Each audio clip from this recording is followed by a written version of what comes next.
research and development drive mankind forward. It is, for instance, thanks to the research and development conducted in the 19th and 20th centuries, that we are now able to drive this very vehicle in only a few hours through the endless vastness of northeastern Sweden.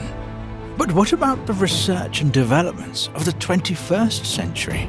What are the topics and challenges of the future? To answer this question, we've come here today. Let's go in and meet the experts.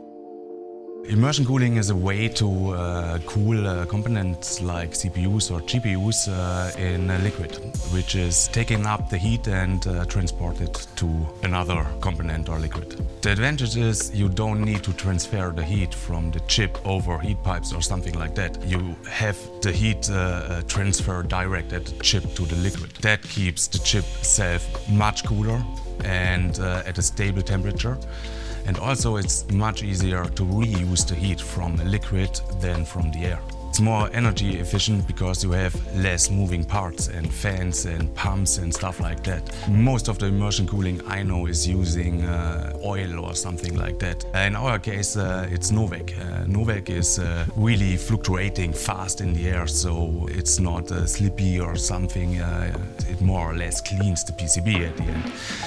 Another thing is we are using two-phase immersion cooling systems, so we're having a phase change at a boiling point we know. This makes the system very stable, and the phase change also adds some cooling to the liquid. So we use the liquid cooling only for the energy-intensive performance components. We now have a concept for reusing the waste heat from air. As an example, a greenhouse. So you can grow vegetables with the waste heat from your data center. Another way is transfer the heat to liquids, then transfer it to water and make cooling from the heat.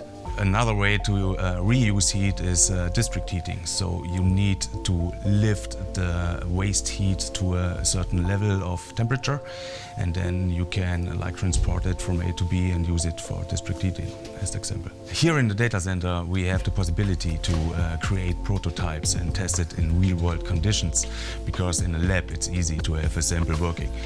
But in real-world conditions, like in the data center, of course, you have environment changing and stuff like that. And here we can really test different scenarios and bring it later onto the